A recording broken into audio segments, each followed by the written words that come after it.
Jardiner des mots. On va essayer.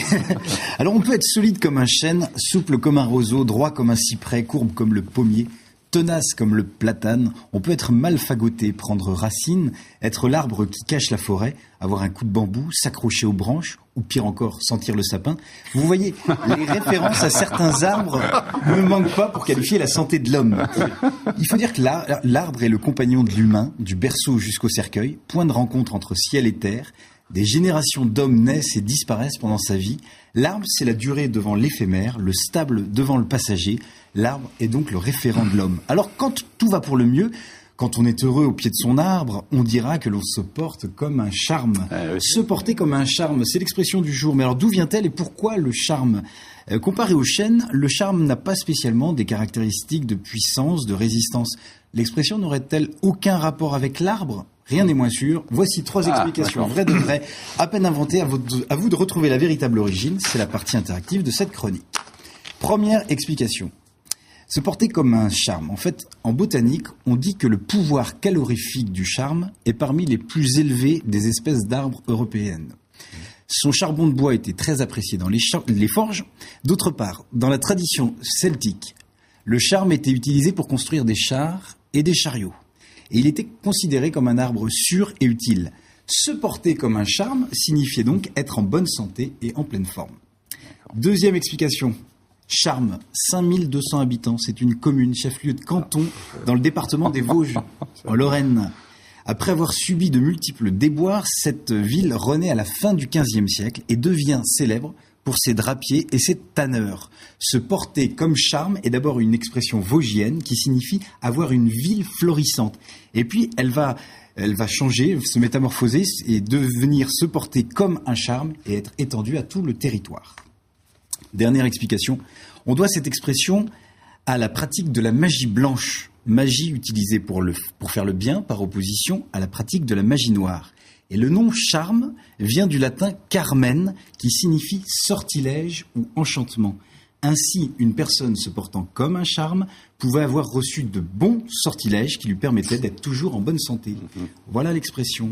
Michel, vous croyez la troisième. Se porter comme un charme. Il y avait 3 propositions. Le charme avec ses caractéristiques, le pouvoir calorifique, sa force. Ou alors le charme lié à la ville des Vosges. Ou charme, sortilège, Carmen. Et en fait, c'est la 3e réponse qui est... donc c'est la plus belle. Le charme qui prend le sens magique. J'ai répondu l'autre, mais c'était la plus belle. J'étais entraîné par notre voisin. Chers visiteurs, en plein cœur du parc de l'Auneau, nul doute que vous porterez comme un charme. Il faut dire que ce parc est exceptionnel. On devine sans problème la passion qui anime Hubert David, propriétaire de ce petit écrin de bonheur. Et ce, depuis sa plus tendre enfance, à l'âge où vous n'étiez qu'un artiste jardinier en fleurs. Cette passion, c'est un héritage familial. Sans doute teniez-vous ça de votre glaïeul maternel ou paternel.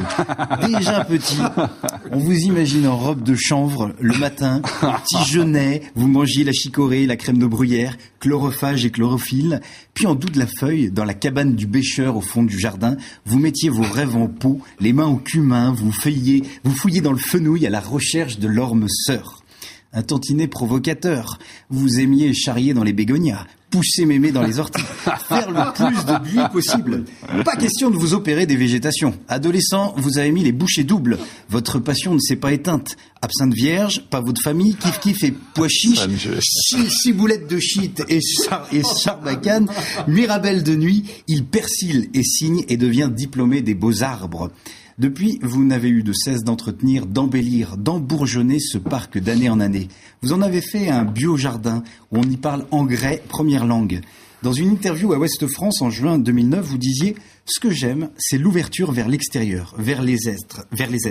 Je n'aime pas les esprits rétrécis. » On comprend donc aisément que dans le parc de l'Auneau, on cultive les amis. Ici, les amis sont partagés. On vit à grands coups de RAMI, revenu maximum d'amis, grande tsunami d'amitié internationale, véritable aide-honneur. On boit l'amitié, la sève coule à flot, jusqu'à avoir des poignées d'amis, des amis de toutes sortes, des amis en herbe, des vieilles branches, des potes âgés, un peu pliés avec l'âge, durs de la feuille, des jeunes pousses, des amis qui germent quand ils sont trop arrosés. Et au parc de l'Auneau, bien sûr, on prend bien soin de ses amis, on les soigne, on a un côté tuteurs, on les arrose à coups d'eau de rose. Oui, ici on est un peu fleur bleue, on a un cœur d'artichaut. Les amis d'intérieur, on les rentre pour éviter le gel. Les amis du dimanche, eux, on les sort pour les grandes occasions. Et puis dans ce parc, on a traversé des tempêtes, des grosses tempêtes. Il est arrivé que ça sente le sapin, le chrysanthème, des arbustes, un certain arbre génial et logique qui a vu des branches disparaître. Un seul être vous manque et tout est dépeuplé. Depuis, il y a comme un mélèze, le saule devient pleureur. Alors c'est pour cette raison que tous les jours, on étamine, on vitamine, carpe diem, on conjugue l'amitié. La preuve, j'ami, tu ami, vous amitié. Allez, trèfle de plaisanterie, que le parc de l'Homo et son propriétaire se portent comme un charme le plus longtemps possible pour notre plus grand plaisir. C'est un magnifique éloge. C'est dommage. J'avoue que d'ailleurs, j'aimerais bien regarder le vous pouvez feuillet sur votre site. Et ça, je pourrais l'inclure absolument dans le site. Ah oui, c'est très bien. Très beau texte. Parce que c'est magnifique. Merci beaucoup, Ça fait Jérôme. extrêmement plaisir.